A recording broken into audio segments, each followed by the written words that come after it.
Halo semuanya, perkenalkan kami dari kelompok 5 akan mempresentasikan tugas mata kuliah komunikasi bisnis dengan materi lobby dan negosiasi bisnis. Sebelumnya perkenalkan anggota kelompok kami, yaitu ada Megita Yusuf, Injili Korompis, dan Frili Rampi.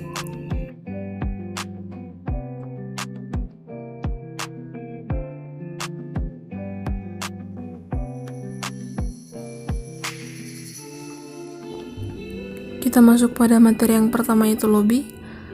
Definisi lobby adalah pendekatan awal yang menjurus ke suatu tujuan yang menguntungkan baik satu ataupun kedua belah pihak. Kegiatan lobby tidak hanya diperlukan oleh individu untuk memperoleh apa yang menguntungkan dari pihak lain, tetapi diperlukan bagi kepentingan suatu organisasi.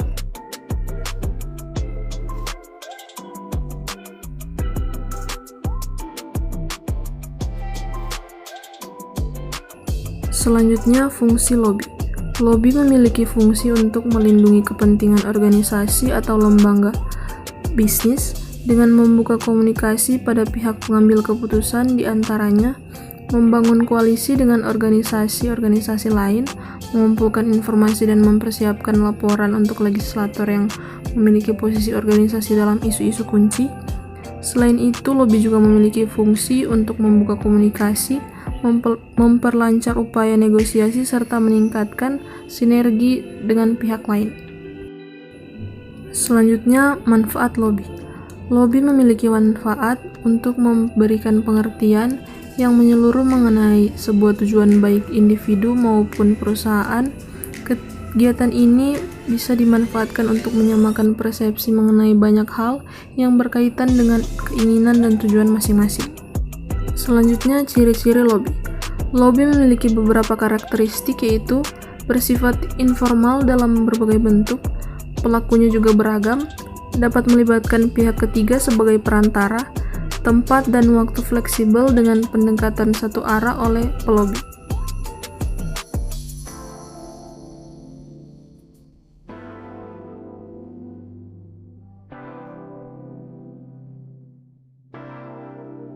Definisi negosiasi. Menurut Kamus Besar Bahasa Indonesia, definisi negosiasi adalah proses tawar-menawar dengan jalan berunding untuk mencapai kesepakatan bersama antara satu pihak dan pihak yang lain. Penyelesaian sengketa secara damai melalui perundingan antara pihak yang bersengketa. Menurut Otoritas Jasa Keuangan, negosiasi didefinisikan sebagai tawar-menawar antar pihak untuk mencapai kesepakatan tentang jumlah, harga, kualitas, atau persyaratan sesuai dengan pembicaraan.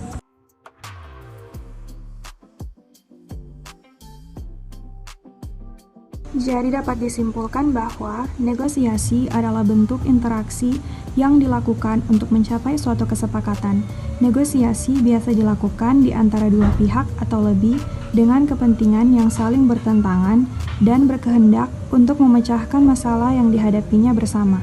Pada beberapa kasus, negosiasi melibatkan pihak ketiga yang disebut sebagai negosiator.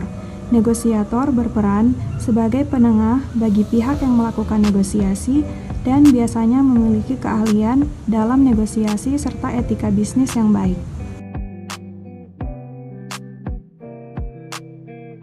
Syarat negosiasi. Untuk menjalankan proses negosiasi, setidaknya ada dua hal yang harus dimiliki, yaitu yang pertama, dilakukan dengan minimal 2 orang atau lebih. Negosiasi tidak dapat berlangsung jika hanya dilakukan oleh satu pihak. Contohnya, negosiasi antar pebisnis, negosiasi antar pedagang, dan penjual. Yang kedua, dilakukan jika pihak yang terkait tidak menemukan kecocokan dalam menentukan keputusan.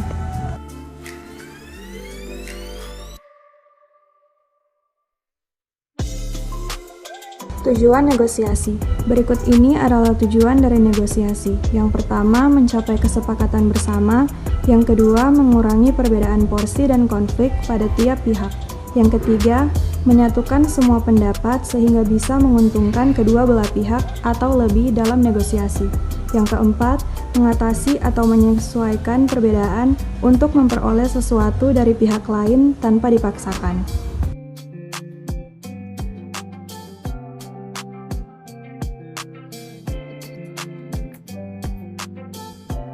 Manfaat yang diperoleh dalam proses negosiasi.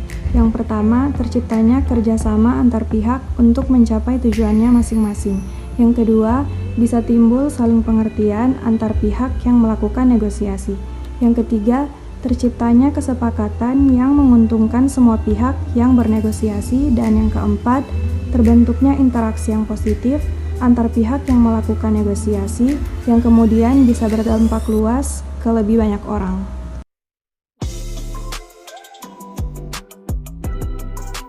Ciri negosiasi. Proses komunikasi dalam negosiasi memiliki ciri-ciri sebagai berikut. Yang pertama, melibatkan dua pihak penjual dan pihak pembeli. Yang kedua, adanya kesamaan tema masalah yang dinegosiasikan. Dan yang ketiga, kedua belah pihak menjalin kerjasama. Dan yang keempat, adanya kesamaan tujuan kedua belah pihak untuk mengkonkretkan masalah yang masih abstrak.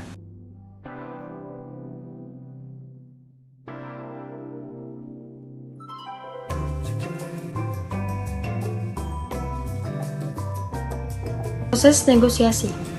Yang pertama, pihak yang memiliki program atau pihak pertama menyampaikan maksud dengan kalimat santun, jelas, dan terinci. Yang kedua, pihak mitra bicara menyanggah mitra lainnya dengan santun dan tetap menghargai maksud pihak pertama. Dan yang ketiga, pemilik program mengemukakan argumentasi dengan kalimat santun dan meyakinkan mitra bicara disertai dengan alasan yang logis. Dan yang keempat, terjadi pembahasan dan kesepakatan terlaksananya program atau maksud negosiasi. Jenis-jenis negosiasi. Yang pertama, negosiasi formal adalah kegiatan negosiasi yang dilakukan untuk mendapatkan kesepakatan dengan menempuh jalur hukum.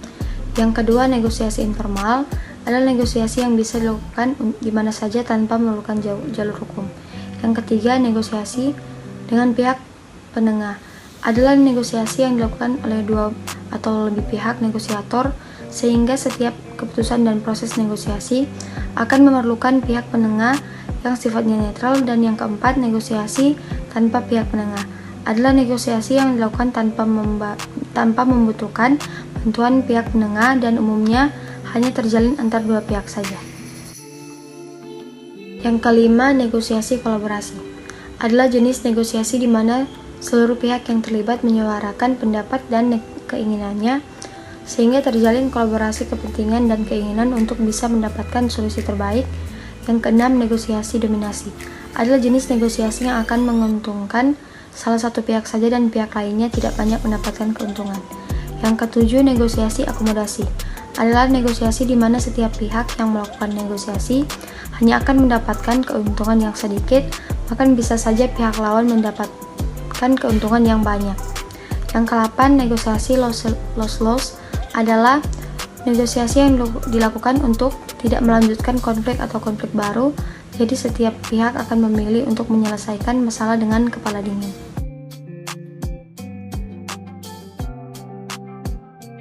Perbedaan lobby dan negosiasi. Lobby berbeda dengan negosiasi.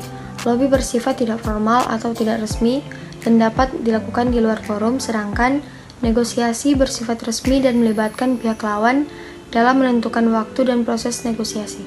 Lobby bentuknya dapat berupa pembicaraan tidak resmi atau dapat berupa surat. Sekian penjelasan dari kelompok kami. Apabila masih banyak kekurangan ataupun kesalahan dalam penulisan ataupun pengucapan, kami mohon maaf dan terima kasih.